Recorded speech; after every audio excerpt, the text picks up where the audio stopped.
Hi everyone, my name is Daniel Greene and I have an awesome interview for you today. Following on with the Empower You Energy Healing and Manifesting series, it's my pleasure to bring you my good friend and joint venture business partner. She has her own international practice as an energy healer. She's trained in Reiki, NLP, the emotion code, among others. She's an animal healer and can communicate effectively with your pets. She's co-founded with myself the Empowered Love program. It's my pleasure to introduce her to you now. It's Isabel Martins from healthandnaturallife.com. And she's also going to be talking today on the subject of anxiety. So if you've ever suffered from anxiety or still do at various times in your life, then this is the interview for you. So hi, Isabel. Hi, Daniel, and hi, everyone, the Empower You tribe, and everyone else that's watching us in other places. It's very, very good to be here with you, to be doing this with you, and to be Daniel's first interview. So it's an honor. Thank you.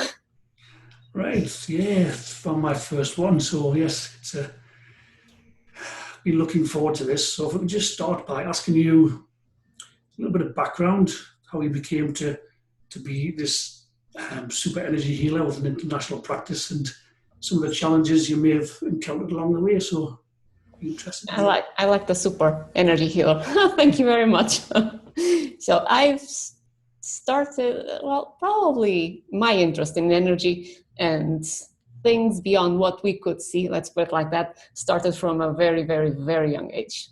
A really little girl, 4, 5, 6. I already loved nature. I already loved everything that I could get my hands on. Energy, angels, anything that I could find, I would devour. I loved it. But my path into really energy healing came because I needed it personally and I wanted to help my family too.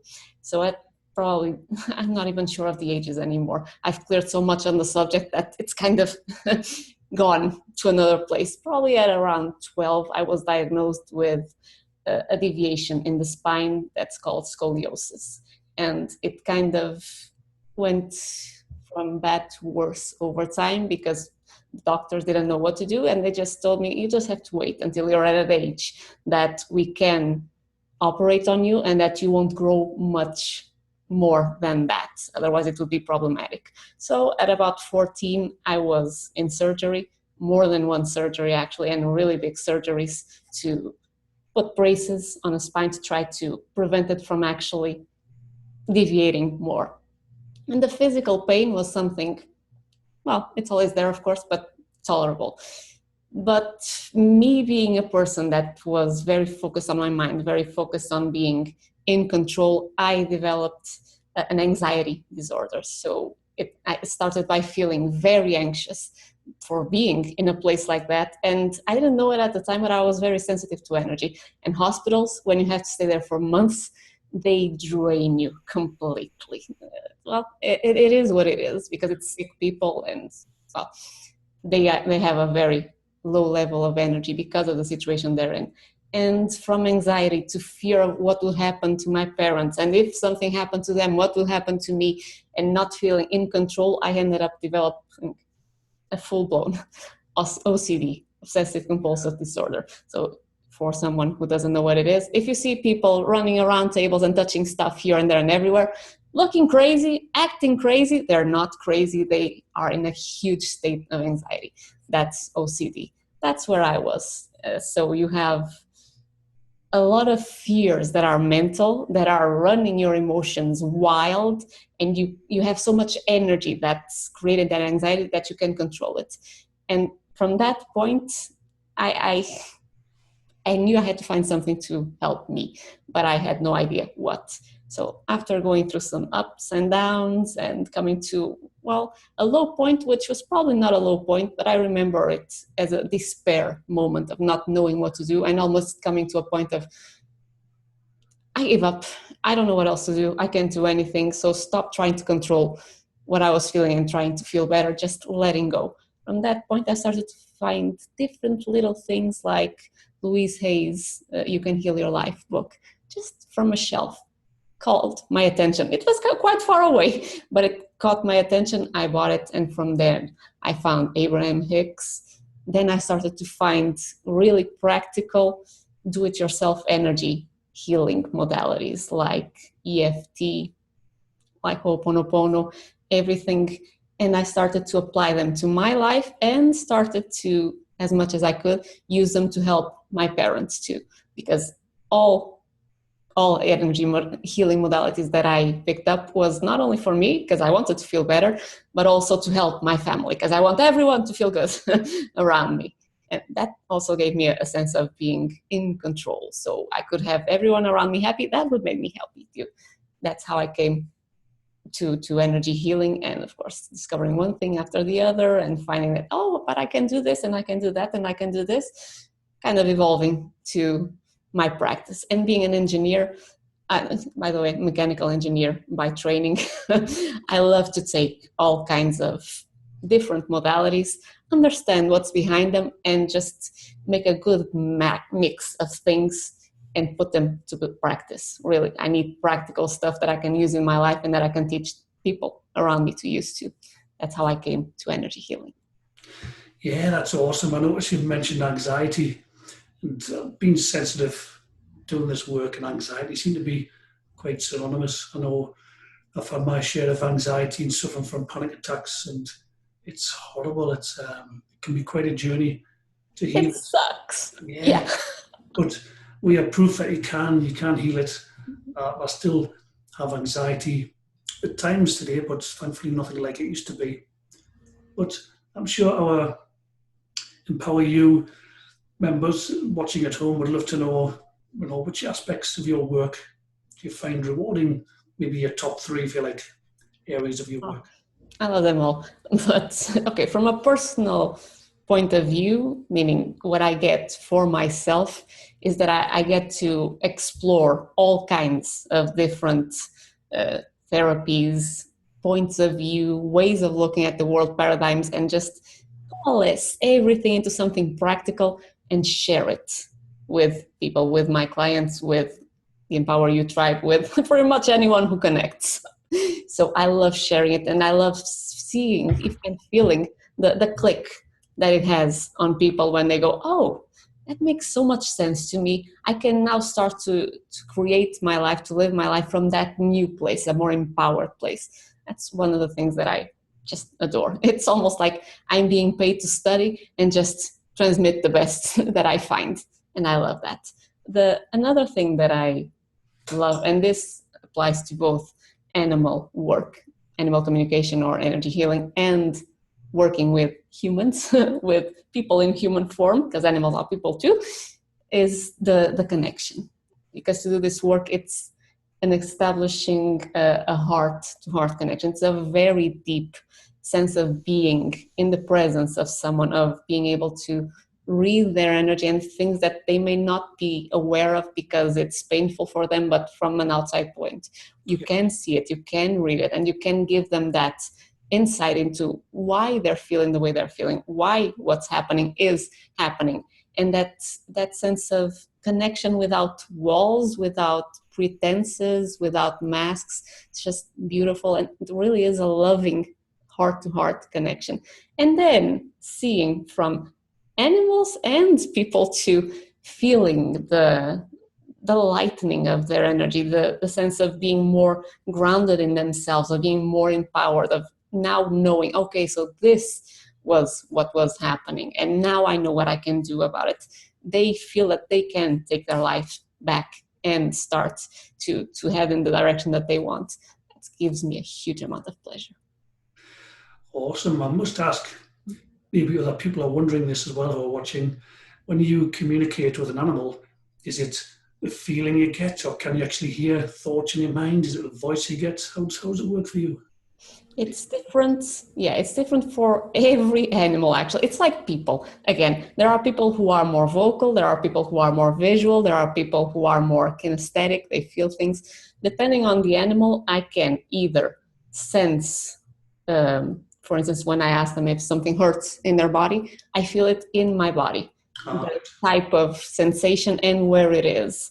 If they're feeling something, I feel something too. If they send me a picture, an image, I see it, maybe not exactly what they send me, but I see an interpretation of the meaning that they sent to me. And sometimes I see words. Sometimes I hear words, but more often than not, I see words popping. So really depends on the animal.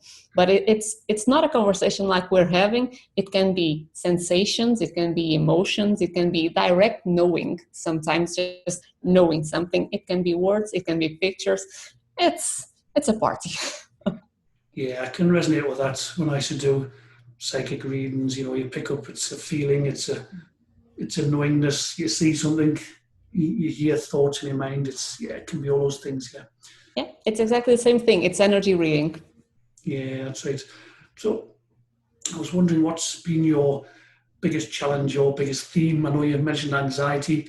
Is it anxiety? Is it something else? What's been your biggest challenge, and what have you found that's been the most helpful? It has been anxiety. Right. And even for circumstance problems on the outside, everything can be worked out, but it's the anxiety that trips me up. It's something that has come from even before the surgeries, because I have a background in my family, a history of anxiety disorders. So probably I inherited the behaviors and I learned it from them too. So anxiety has been a roller coaster ride in my life. Yes. So what has worked for me has been different in many different times in my life. Because, for instance, when I was in OCD, yeah, I now think if someone told me and I heard it, meditate, I would just go, F you, pardon the, the language, because that was not accessible to me at the time. I could not still my mind. I remember one instance where I was coming from my engineering school back home. I was riding on a bus and my mind stopped for a couple of seconds. I almost cried. Oh. Really, never have happened before since I had developed OCD. So it's a constant mind chatter. So yeah, it's a bitch. Pardon the language, but it isn't easy when your mind just keeps rolling, and you don't get any rest, and it expends a lot of energy.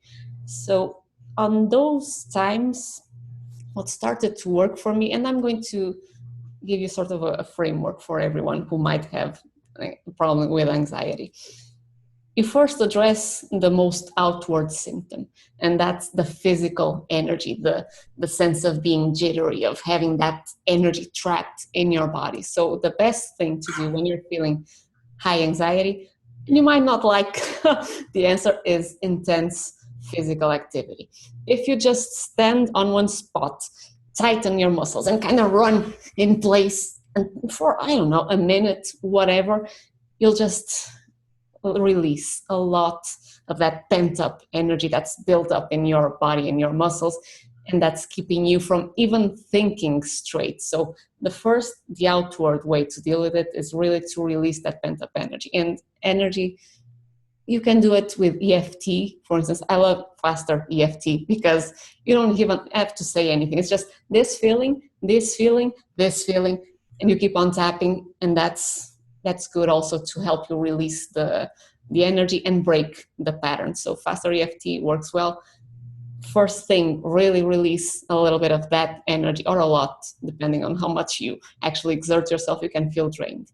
After that, after you're feeling physically in your body, feeling calmer, you'll have to pay attention to your mind, because that's where it all starts. Yeah. And there I would suggest starting slowly, of course, but almost giving that, if you're aware of what thoughts you have, and they're, for instance, worried thoughts that are keeping you feeling that anxiety, you can create a character and just go, oh, Mr. Worry is coming. Okay, and he's talking. So create a space, separate yourself a little bit from those thoughts, because the problem with overthinking is not that you're overthinking, is that you're identifying yourself with those thoughts. If you were to think, the sun is looking so green today, you probably would just go, what? and ignore it. Yes. That's not an issue because you're not identifying with the thought. So if you can disidentify, create a little bit of space between that thought and you, just imagine that you have a character in your head, Mr. Worry, Mr. Fear, poor little Mr. Fear, always there. And you just go, oh, okay, so there's poor Mr. Fear running around again like a headless chicken. Here's poor Mr. Worry again, just consuming himself, just putting more weight on his shoulders. Let's just give them a hug.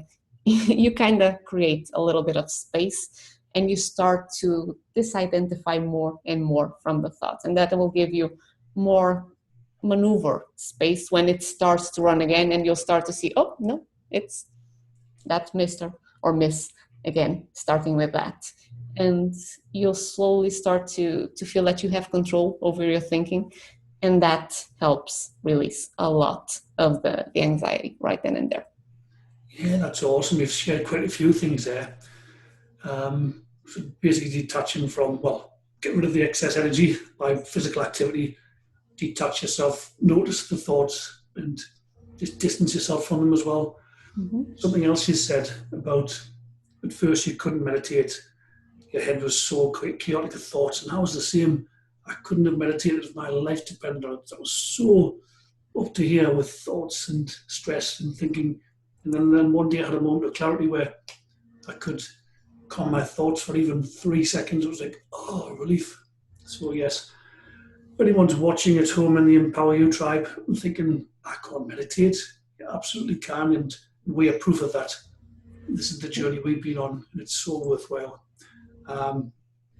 Just want to, do you have any final thoughts to share, Isabel? Anything else you want to say? Yeah, I want to share a couple more tips. I didn't want to put it all in there because, well, I'm a practical kind of gal. You know me, and probably most of you in Empower You group, you know me too. So I want to give you a couple of options for when you're feeling something intense. It can be anxiety, it can be something else. Most people feel that anxiety in two places. It's either on the heart chakra area, like a constriction, something is pressing on you, or on the solar plexus, which is in between your rib cage and belly button. Not sure if that was seen. Somewhere around here, feeling again a constriction. So depending on where you're feeling your particular brand of anxiety at the time, because you can feel in different places at different circumstances or times. For instance, if you're feeling a constriction in the heart chakra, my suggestion is first put your hands over your heart chakra, close your eyes, and take one deep breath. In and out. Okay. And then before this, the jumping in place or running would be good to really let go of the excess energy. So after that big breath, you just start paying attention, because you are already in your mind. You can't really get away from it that easily. Pay attention to what you're hearing, the sounds outside. And just pay even attention to how far you can hear, even the little sounds.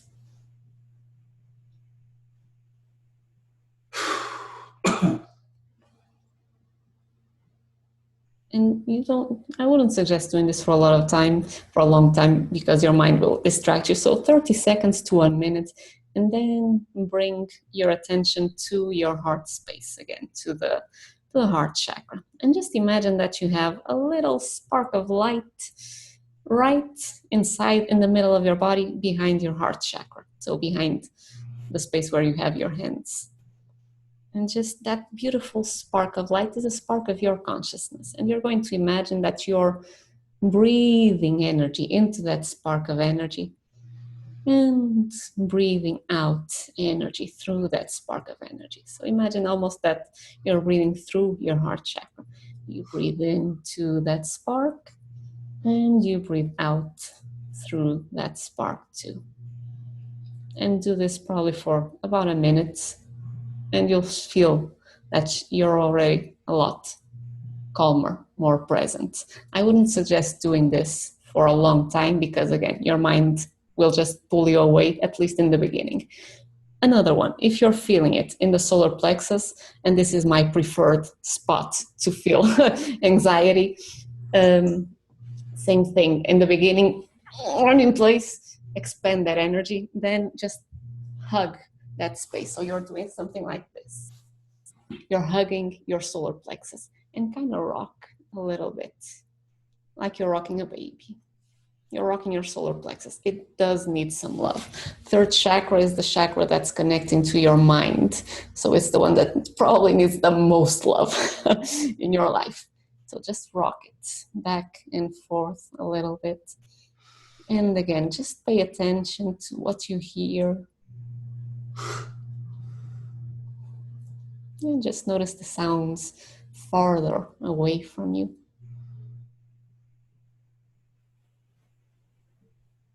And after a while, just come back to you and put your attention on the solar plexus.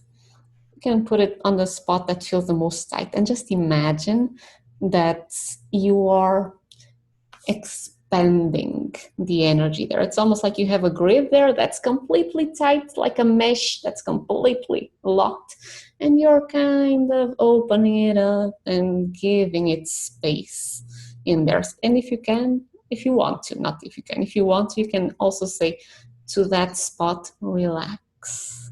Relax. You can say it out loud, or if you're in a public place, you can say it in your mind, just relax.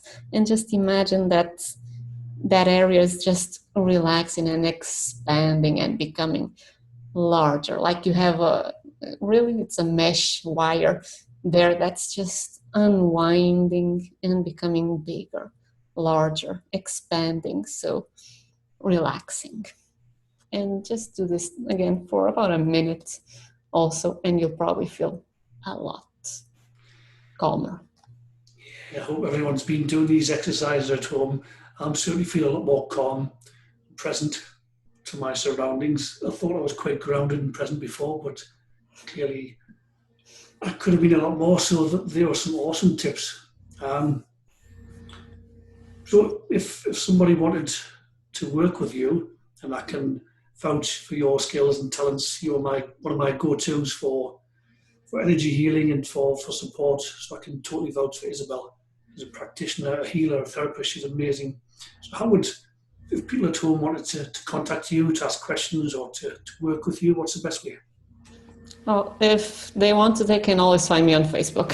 In our group, we're always there. We have, the Empower Love program too. So healthandnaturallife.com is my website. If you want, you can always find me there too. You have a contact us form there, or really Facebook. It's immediate. If you're in the group, you can reach me right then and there. If not, send me a message. So easy. Yeah, dead easy. And if you've gotten any value and enjoyment out of this video, if you could like it, share it, or give it some love for Isabel, that would be awesome. I'd really appreciate it. If you're watching this outside of the Empower You Facebook group on YouTube, then there'll be a link below so you can join us. It's free. It's an awesome group of evolved, conscious people who are wanting to deliberately create their lives and to joy, to co-create it with your good self. So, any final thoughts, Isabel? Well, thank you everyone in Empower You group for being there, for helping us co-create something, a space that we can actually share our expertise and have other people that work in empowerment areas like we do share their expertise. And really, we hope you enjoy this entire series and that you get lots of value that you can take and put into practice in your life. Because all of this is very nice when it's theory. We don't want it to stay theory. Put it to good use. Yeah. Yes. Okay, so from me and from Isabel, till the next video in this series, I'll say bye for now and bye to everyone at home. Bye.